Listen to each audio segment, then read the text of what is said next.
Good morning. Welcome to Shields and Arrows, where we defend the faith, the family, and the fellowship. I am Pastor Mark Baze. I'm glad that you are here to join us on this Monday.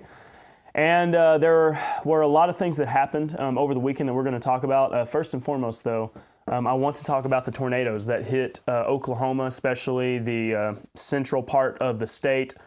The line of storms stretched basically across the entire state, all the way from the Texas line up into Tulsa area.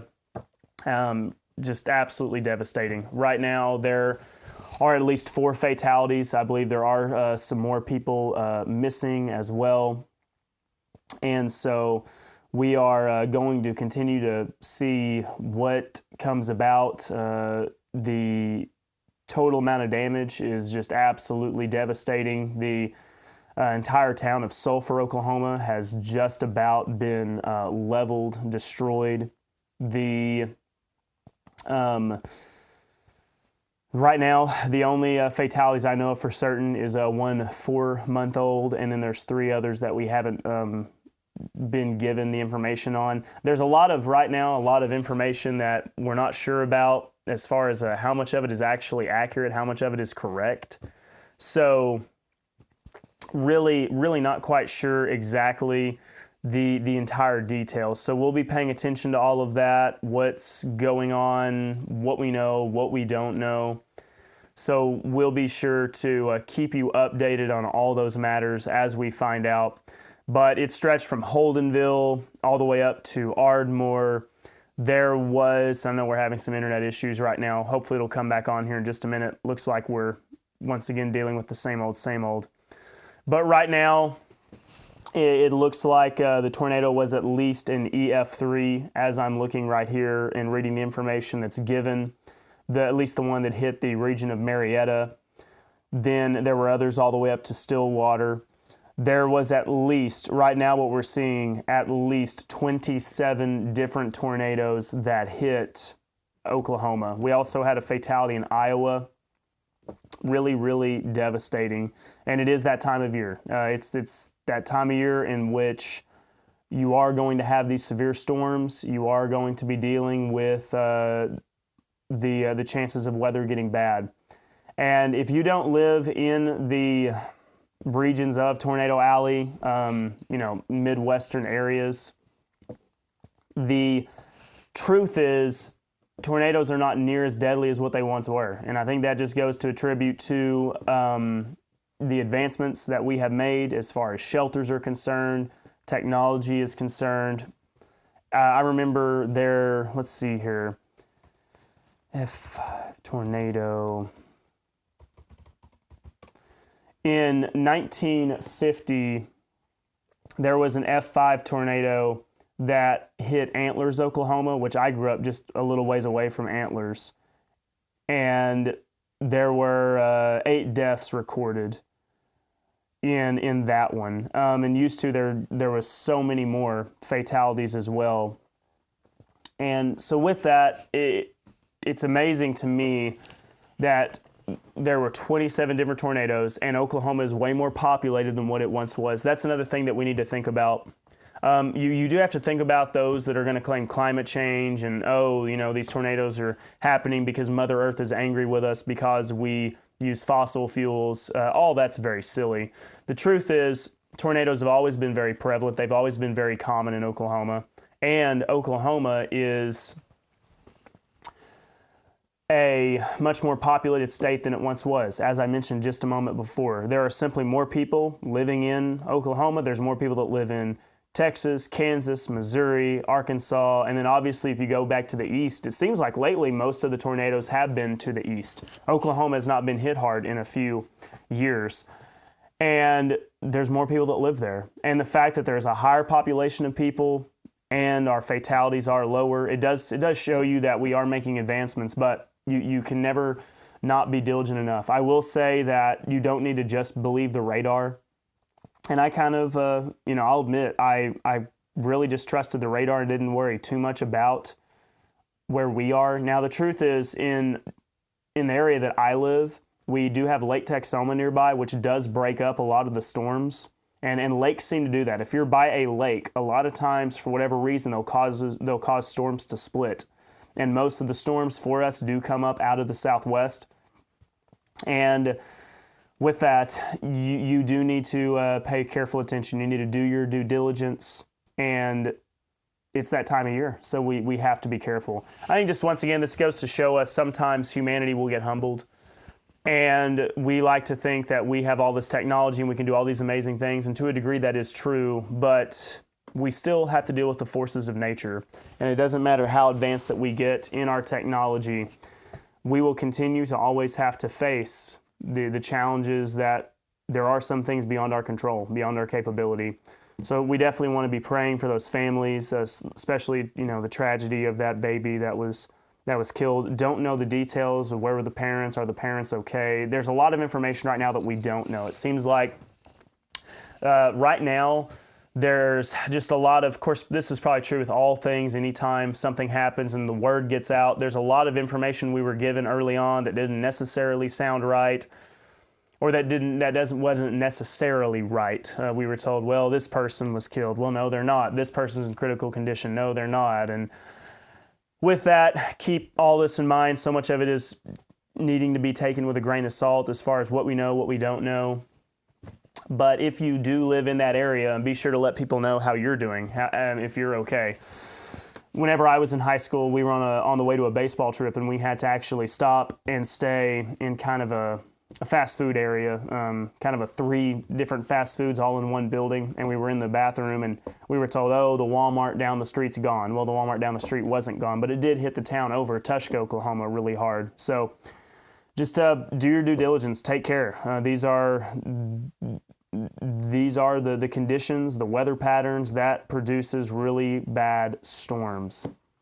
And I know we have a number of people that live in Oklahoma. Our community, Blue, where our church is, it's been hit a number of times. You can still, to this day, when you drive through Blue, you can see tornado damage of some very severe storms that have taken place in recent years. So with that, very, very sad, very tragic. We're going to continue to the cleanup, the rebuilding. It's going to be years in the making. Really, really bad. Some of the worst that we've seen.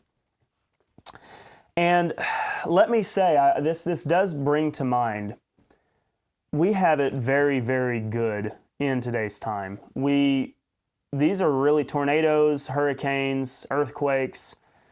These are really the big natural disasters that man faces. We don't have some of the problems of times past, like worrying about food, worried about shelter, really.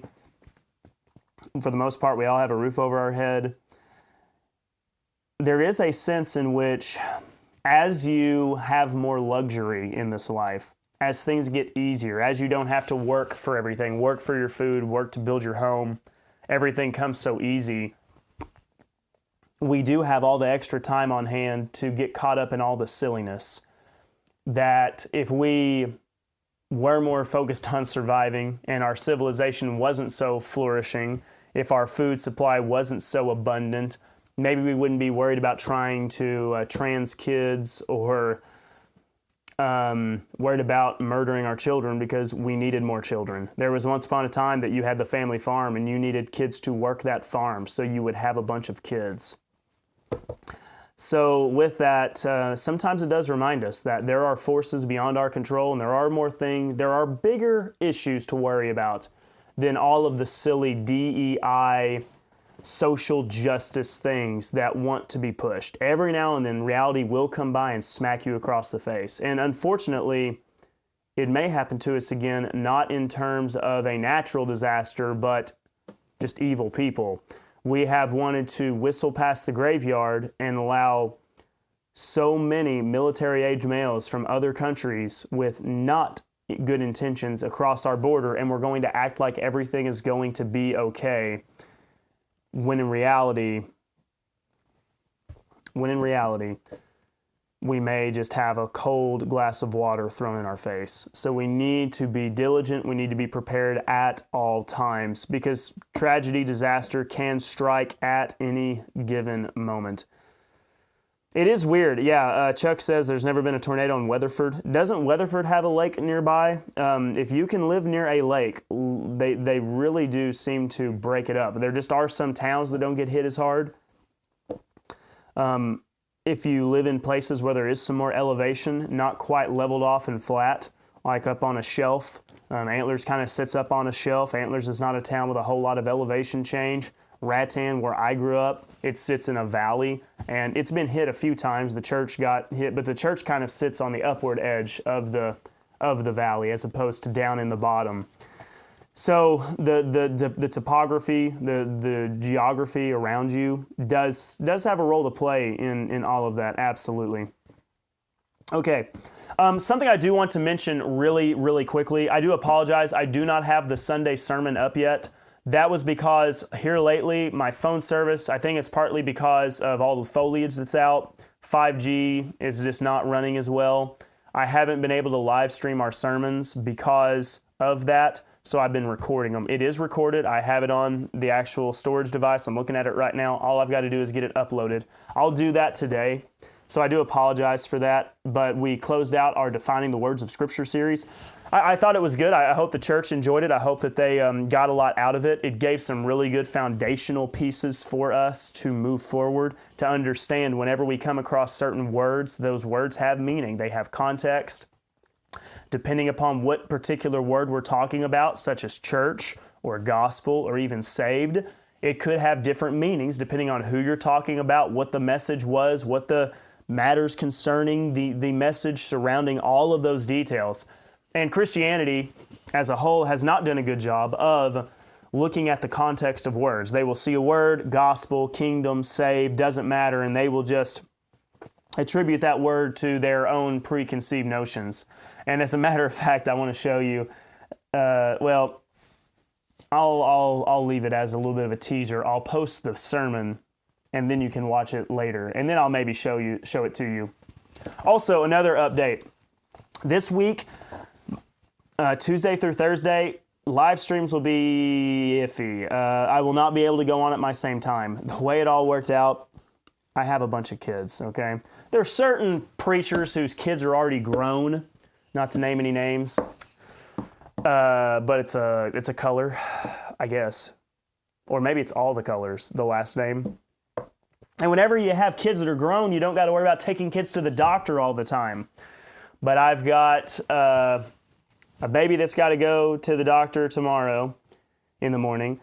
My son, who just turned 3 years old. Today's his birthday, actually. And we celebrated it over the weekend. But he is 3 years old now, so I cannot say I have 4 children under the age of 2. So I can now say I have 4 children under the age of 3. So the oldest, he's got a doctor's appointment on Wednesday. And then on Thursday, I've got another doctor's appointment to take the babies to. So I'm going to tell you this, okay? Stay tuned. Now listen very carefully.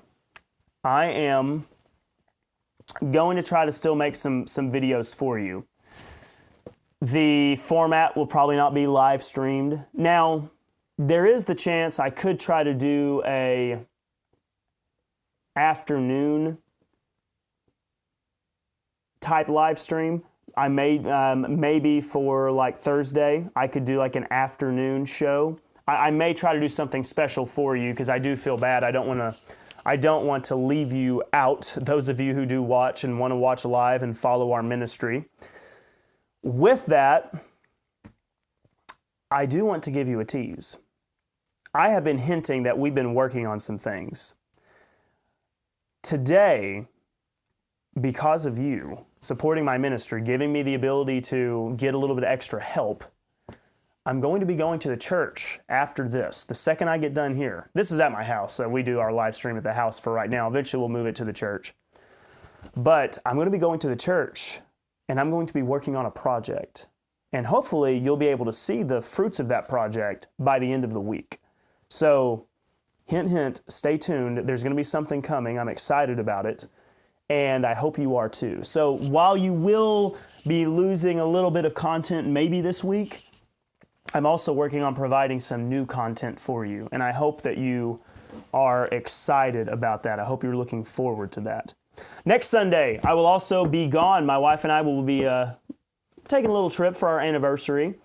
And so I will not be going live or doing a sermon on Sunday. Okay, so just heads up, fair warning there.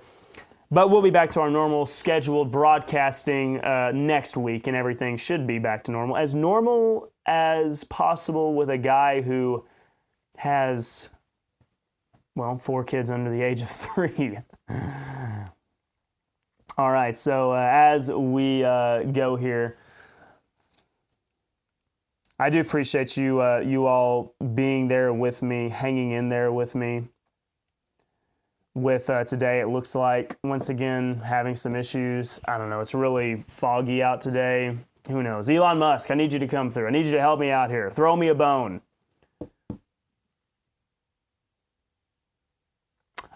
Really quickly, before we move on to anything else, looking at Chuck's comments here. He says the closest lake's 40 miles to the west, but the town is on a hill. And the old-timers say it's the reason why the storm split and most of the time goes south around the town, then to the northeast. Yeah, like I said, the topography the elevation change, all of that does have an influence and impact. It looks like we may fill up our cache here. I don't know, so just get ready. It may disconnect for another 5 minutes. If I need to, I'm recording this right now so I can upload the whole thing in just a little bit. Okay. Moving on, let's talk about another interesting event going on here, and that is Ron DeSantis and Donald Trump met up. They met up to discuss some things, how DeSantis could maybe help raise some funds for the Trump campaign. This is interesting. You know, Trump has not named his vice president yet. Who's that going to be? I don't know. There's a lot of speculation about who that could be. But I've said this before. If you really just wanted to go for the knock it out of the park, all out, I think DeSantis is maybe your best pick. I mean, there's a lot of people that do like him. I'm a fan of DeSantis. I'll admit it. He would have gotten my vote if he would have made it this far along. But obviously, it's Trump's year, and you can't go up against Trump. He's the guy. He's gonna win every time. So with that, are they going to team up? Will DeSantis be Trump's VP? It makes you wonder. I say why not? I mean, who else is he going to pick? I know there's a few other options he could go with. He may want to pick a woman. I don't know. I don't like it whenever the conservatives try to play the identity politics stuff. I think that's dumb. The idea now that just because a woman, for example, is on the Supreme Court, her spot will always be filled again by a woman. Eventually, what they're going to do is they're just going to make the whole Supreme Court ladies, because I'm sure you could replace a guy with a lady, but you couldn't replace a lady with a guy. So that creates an interesting scenario, but I don't know. It makes me wonder. You're getting close. I mean, right now we're assuming Biden could not replace a Kamala Harris with somebody. I don't think he could. So you pretty much know who Biden's VP is going to be. It's going to be Harris. But what about Trump? It makes you wonder, and it'd be kind of fun to speculate. Who could it be? Who may be the one that gets the nod? So we're going to see how all that goes. Right now, the polling is still very, very interesting. Obviously, I think the polls are going to continue to tighten a little bit more, especially as Trump's trial draws to a close and they decide the verdict on what made-up charges they want to levy against him. So we'll see exactly how all that plays out. It's going to be competitive to the very end. I don't see really either one pulling away.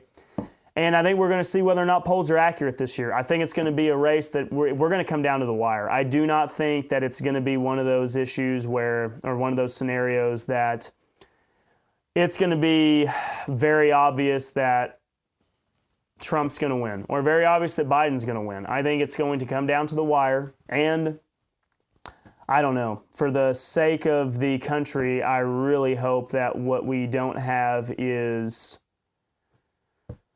another night in which things look like they're going one way, and then all of a sudden, mysteriously, polling shuts down for a little bit and it starts going the other way. I really do think that it would be one of the worst possible things, because the trust is already at an all-time low. The trust is an already all-time low. We do not need back-to-back elections of confusion. We don't need back-to-back elections of mischievous activities or events taking place. It would only fuel the flames, because, I mean, how many of us are convinced that there wasn't some shenanigans? I don't think anybody's convinced that there wasn't shenanigans. So they really need to understand that we need a legitimate election that is decided that night. All right, moving on from that. Also, I watched the Robert F. Kennedy Jr. interview with Ben Shapiro. Now, I know some of us in the conservative world, we're kind of getting disenfranchised with Ben. Ben says a lot of things that I'm not a fan of. Sometimes he's conservative, sometimes he's not. I haven't really made up my mind yet on all that, so I still watch some of his stuff because he does give some information. And I watch other people sometimes that I don't agree with entirely either. But with that, he did an interview. He did his Sunday special interviewing Robert F. Kennedy Jr. I watched the interview. Let me say my thoughts on Robert F. Kennedy Jr. If I could sum up Robert F. Kennedy Jr. with 4 words, or 7 words, because I want to be precise here. He is a hippie. He really is. Whenever you just hear him talk, he very much is a hippie. You could tell he was in and all that.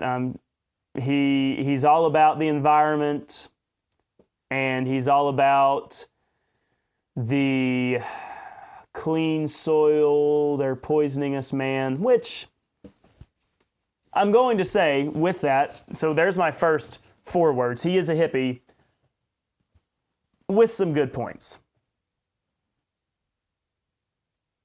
Oh, 8. Okay. 8 words. But he does have some good points. He is very much focused on issues of the food, health issue. I agree. I think there's a lot of food that has a bunch of junk in it. And so I kind of thought that was interesting, some of his arguments about that. Obviously, the Department of Agriculture is one of the worst departments in the government. It's absolutely terrible. And they have so many restrictions on family farms. He didn't really talk, though, about family farms as far as issues of being able to sell your own eggs or pasteurized milk or unpasteurized milk, right? Things like that. He didn't get into all that, but he talked about the issues of the soil, contaminating the soil, lead, all of that. I think those are things that are worth talking about to a degree, but it does sound like a whole lot of government intervention. Now, if he was much more along the lines of, see, everything that he talked about, though, was bigger government stuff. It was all still very left-wing. Government organizations need to do this. Government organizations need to do that. It's kind of the same old politician stuff that, the NIH is bought and paid for, the FDA is bought and paid for, which all that's true, I'm sure. But his solutions were just more big government. It wasn't smaller government. So a lot of his stuff that he just like, if we just give the government more power to do this, they can fix it. Or if we just put the right people in power, they can fix it.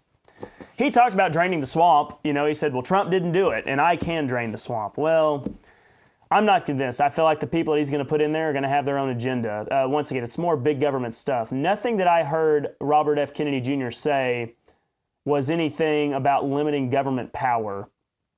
He talked about wasted spending, which we all agree, the government wastes a lot of money. There's a lot of wasteful spending that they do. The issue is the wasteful spending he talked about is not the source of the problem. He did not touch on Medicare or Medicaid at all. He left all that alone. He did leave Social Security alone, which the issue is Social Security is just, it's not going to work with our current format, and I know that's not very popular. I'll just put it this way. I know that we have an older generation, and maybe some of you who watch who do rely on that Social Security. I do not expect to see a cent. Maybe I will, but I don't expect to see a cent of Social Security. And I'm working on trying to figure out exactly what I'm going to do about as far as the future. Certainly, as long as my wife's able to work, then we're going to do okay. Now, this is my goal one day where she doesn't have to do full-time. She can enjoy being a mom. So there's all sorts of things. As me as a young man, I'm looking into the future, and I'm trying to figure out what exactly am I going to do.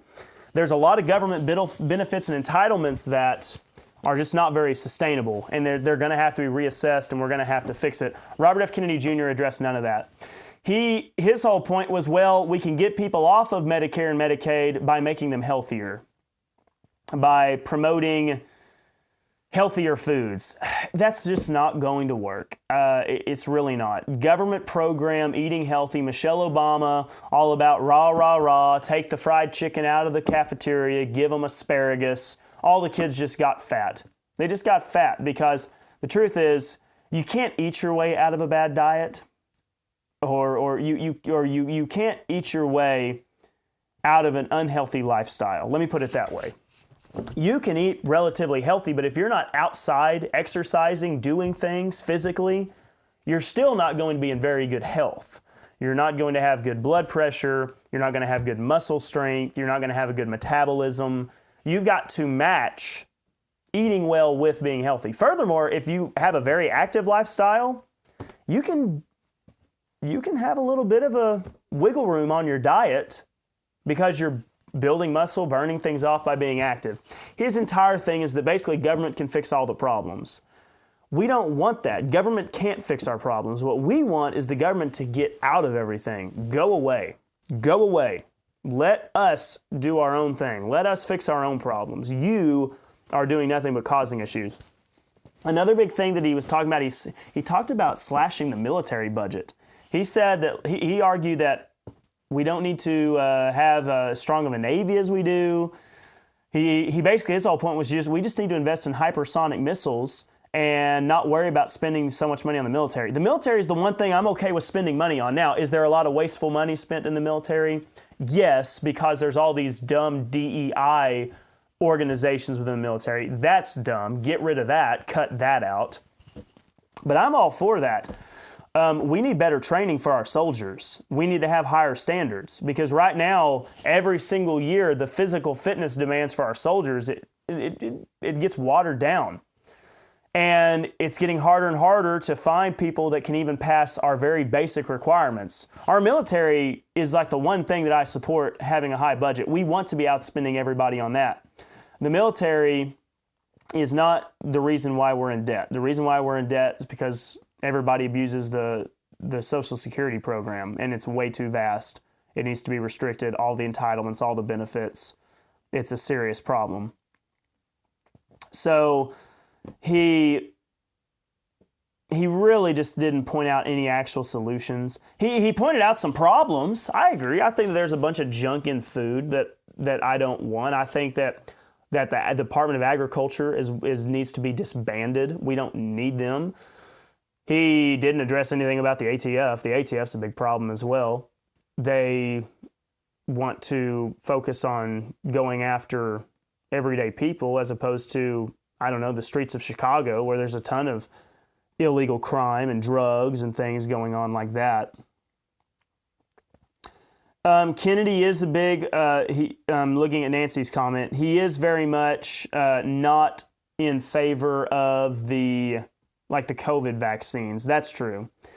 So there are some things about him that I say, yeah, you've got a point there, but the issue is you're still trying to go about it all wrong in a lot of ways. Ben Shapiro asked him about some of the hot button issues like the border. He did mention that the border's a problem. He really didn't say how he was going to fix it. He just said, yeah, that's an issue. he really just wanted to skirt the whole abortion matter. He just said, well, it's a tragedy, but the woman has to be able to decide. And basically, it's the Democrat. He took the standard Democrat issue. He said, women are not getting 8-month abortions unless something is seriously wrong. There's a major issue there. And he just said, so basically he's not okay with even putting a limit on abortion. So he just takes the standard run-of-the-mill Democrat position. Kennedy is a Democrat really from kind of the 1990s in a lot of ways, but he's probably more progressive on things like abortion, things like same-sex marriage. He's not going to touch any of that, which a lot of Republicans wouldn't either, except for Ron DeSantis. So as we go from there, just not impressed with a lot, looking at some of the other points I wrote down. He really wants to avoid the hot button issues, but the thing is the hot button issues matter.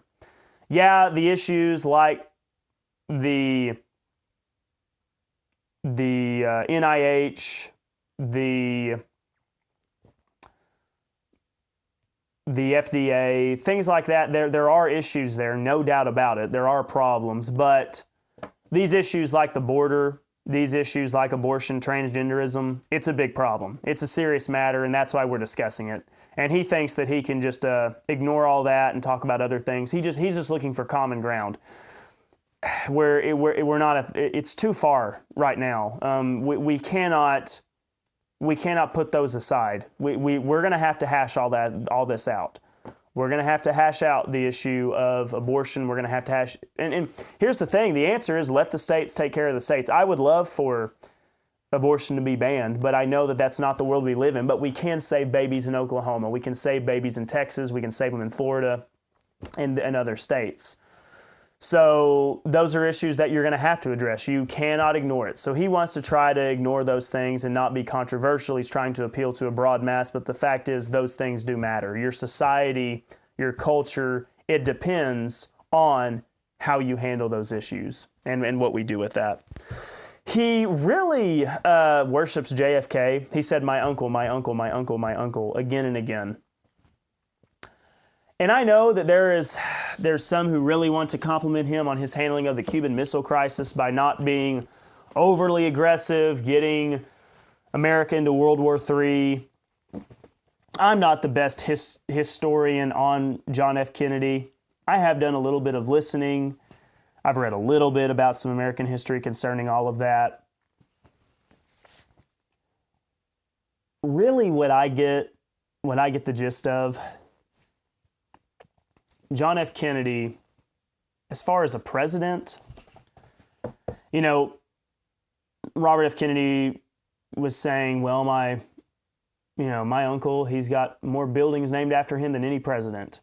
Well, the truth is, JFK would not have been as nearly as famous if he wouldn't have been assassinated. And that's kind of harsh, maybe.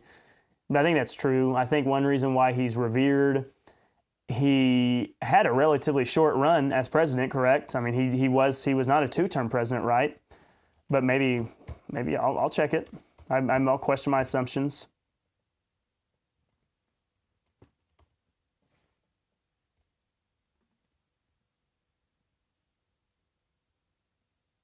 Yeah. No, right? I didn't think so. He was the youngest president to die. He was a 1-term president. I mean, I get that he was popular, but I really do think that so much of the romanticizing and rose-colored glasses of Kennedy was really that he was assassinated. So there is this elevation of him, and Robert F. Kennedy really thinks he can ride the legacy of his family. I look at him and he's just a more milquetoast Democrat. He cares about a lot of issues that are not on the forefront of what is most important. These issues like what a man is and what a woman is and what a baby is and matters of border security, those issues are a whole lot more important. And Kennedy wants to take a really laxed view on all that. He you know that he's not going to be pro Second Amendment to the nth degree. He'll probably be like, yeah, you should have a shotgun or you should have a bolt action rifle for hunting.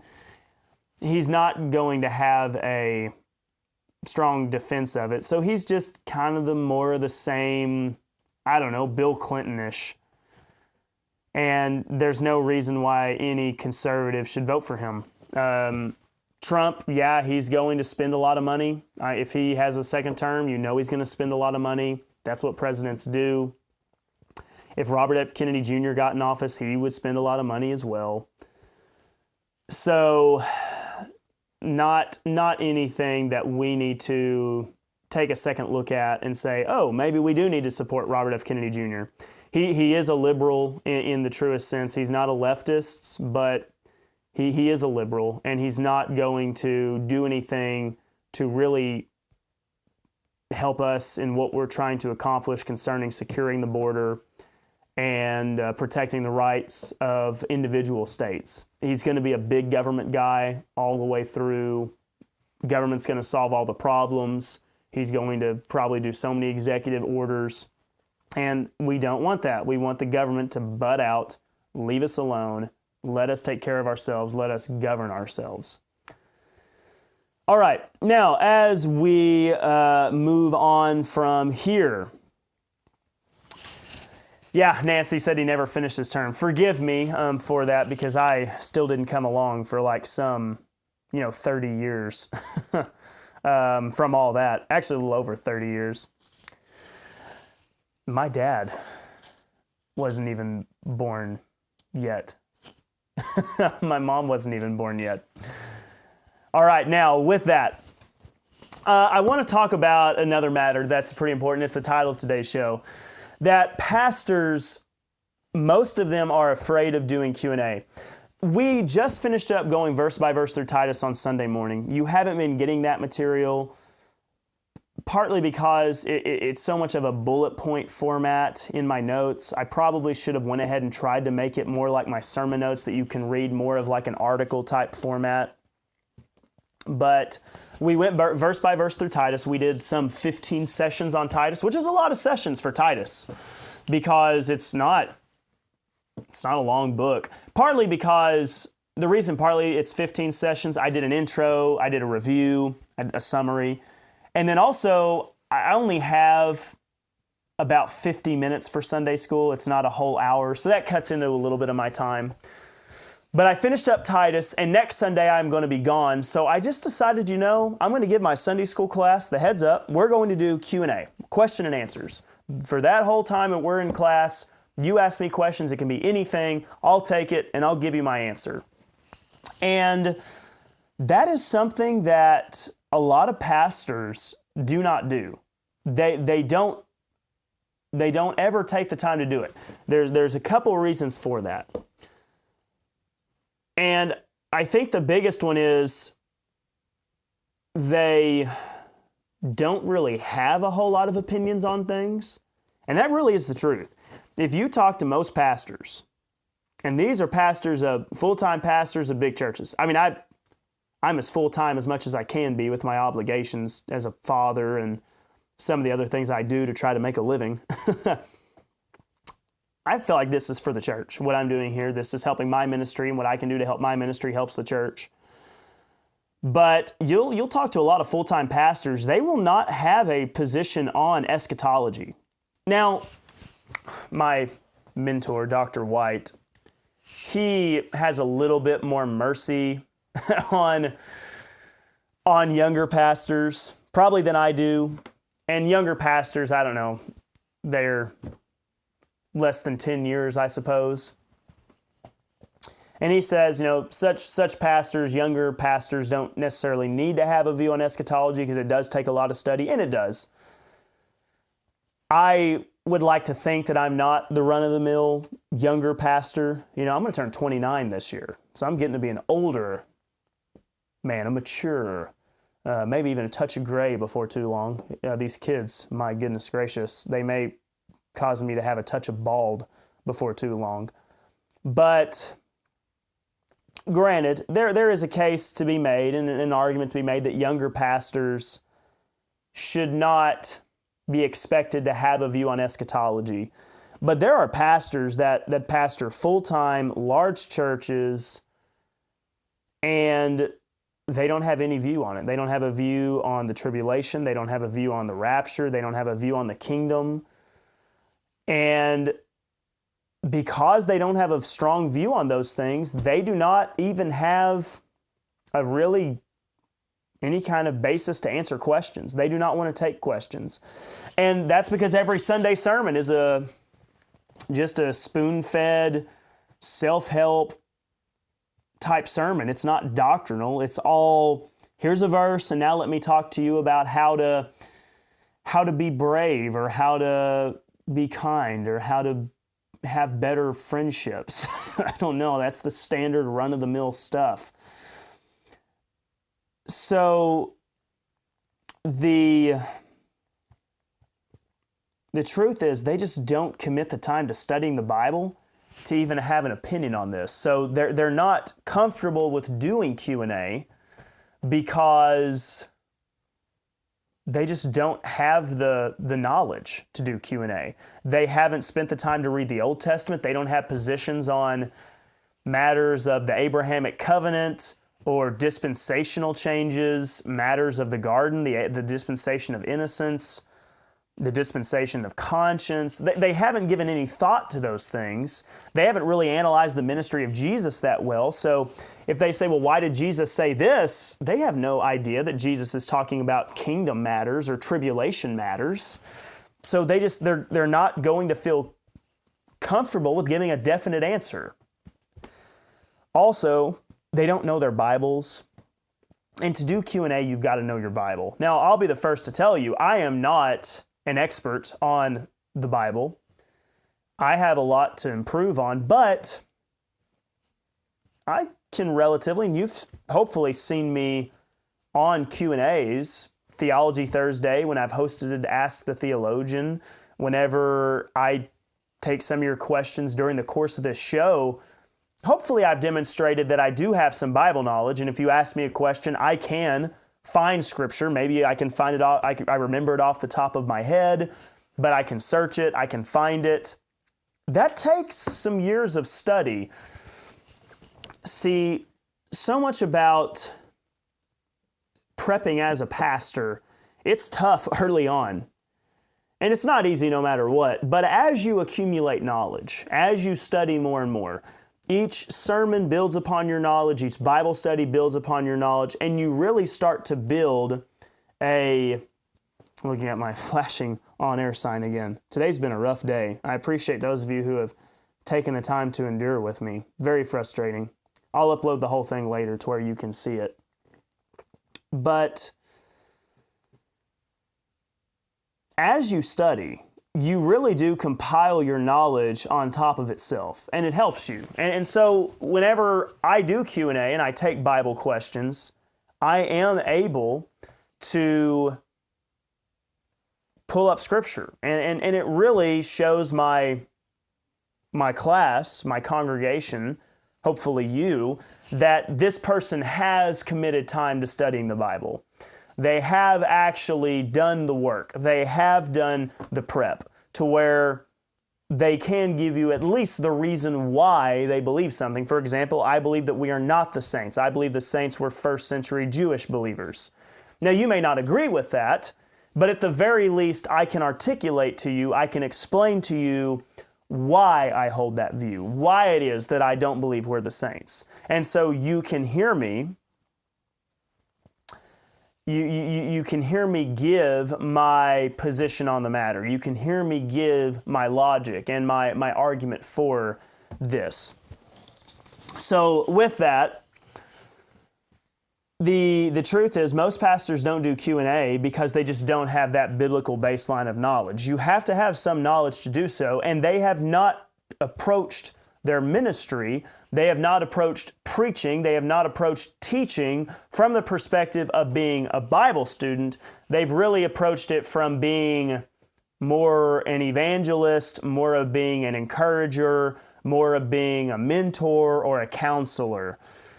I really do see as a pastor, yes, there is aspects of expecting you to be a counselor in some ways, to be an encourager, to be a mentor, but those are not my primary roles. My church, for example, and I would encourage you, please go back and watch this whole thing, because right now our live stream is really suffering and really struggling for this. But as a pastor, I'm not sitting here thinking that I have the most wisdom in the room. I do not have the most life experience, and I may not even be the best counselor. I may not be able to communicate with people as far as issues, whether it's marriage counseling or helping with children. I don't have that experience. I haven't raised a child through to adulthood. So I do not see myself in my church as the authority on that matter. What I have committed to, or at least I've strived to commit to, is being a good Bible student. So the biggest thing I bring to the table as a pastor is studying the Bible. And I think that a lot of pastors have that flipped. They have it completely reversed. And the reality is, as a pastor, you should not be primarily concerned with being the source of all wisdom and a counselor, mentor type role. I really think that would be shocking to some people, because they just assume, oh, you're a pastor, so that means that you're Mr. Counselor, you're Mr. Here's the answer to every problem. And that just truly is not the answer. The answer is, the true reason that I am a pastor is to teach the Bible. So pastors would be a lot more comfortable with doing Q&A if they actually made being a Bible teacher their number one priority, but they haven't made it their number one priority, at least as far as their ministry is concerned. Because once again, am I really going to get up as a 28, almost 29-year-old man and present myself as the wisest in the room, the most experienced in the room? I think that's arrogant of me. I think I need to get up as a 28, 29-year-old man and say, you have day jobs, you have responsibilities, and you have all these other obligations, and you serve the church in a lot of ways. I'm not the one that's committing time to teaching our young children. I'm not the one that's committed time to designing the layout of the church or cleaning the church. And I try not to be a slob. But you have all these other extra duties and extra responsibilities. I'm the person that you have said you're going to be the one that studies and teaches the Bible. So whenever I get up before them to teach, what am I going to talk about? I'm going to talk about what I've studied. I'm going to talk about what I've committed time to. And I'm able to study and to commit that time because I have taken the time to investigate the Bible. And that's what I can speak on with some confidence, with a little bit of authority on the matter, at least a little bit, because I've committed that time to analyzing, investigating, searching the Scriptures. So a lot of pastors have not viewed that as their priority, so they haven't done that. Also, there are some pastors who are afraid to say what they believe, because there are a lot of pastors who know there's Calvinists in their church, and they're afraid to go against Calvinism, so they won't answer questions. Also, vice versa. There are Calvinists in the church that are afraid to admit they're Calvinists because they don't want to get kicked out by the church, so they don't actually answer questions directly. They don't want to offend people on the matters of the kingdom. They don't want to offend people who may disagree with them, so they're scared to voice their opinion. Churches have to be a place of doctrine. That's why larger churches are going to fail. They're not going to be the source of good, sound, biblical teaching because they are too scared, too afraid to teach the Word of God because they don't want to offend people.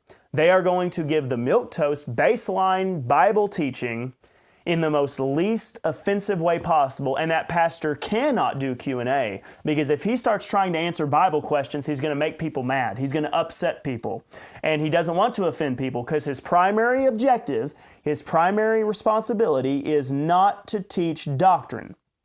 It is to get people in the seats of the church and to increase that number. Because more numbers means more credibility, it means more money, it means more prestige, it means all of those things. And so they will not do Q&A because Bible knowledge is not the priority. It's not the priority. Giving the people what they want is the priority. And I think at my church I give the people what they want, but I think that's because my people at my church, my congregation, wants the Bible taught. They want to know what the Bible says. They want to hear a preacher investigate the Scriptures and present to them what the Word of God says. So I'm giving the people what they want too. And if the church doesn't like you, preachers, if you start teaching the Bible, go find a church that will appreciate you. Go find a congregation that does want to hear what the Bible says, that does want to hear the Bible taught. So with that, I'm reaching 52 minutes. My YouTube live failed. Last week went so good. I don't know what's going on, but please endure with me. I appreciate you. These are still the early days. Our ministry's not really even a year old yet when I started doing the emails, trying to contact people, trying to get you to follow along, to be able to have access to what I'm doing. You've done so much for me. Please don't lose heart. We're going to stick it out. We're going to be diligent to continue to strive to get better and better and better, because we are shields and arrows, and we are committed to defending the faith, the family, and the fellowship. We are going to always be a source of sound Bible teaching, and the day that this ministry is not is the day that it needs to end, because there is no more important responsibility that I have to you as in this ministry than to teach the Word of God. Thank you. We'll see you tomorrow.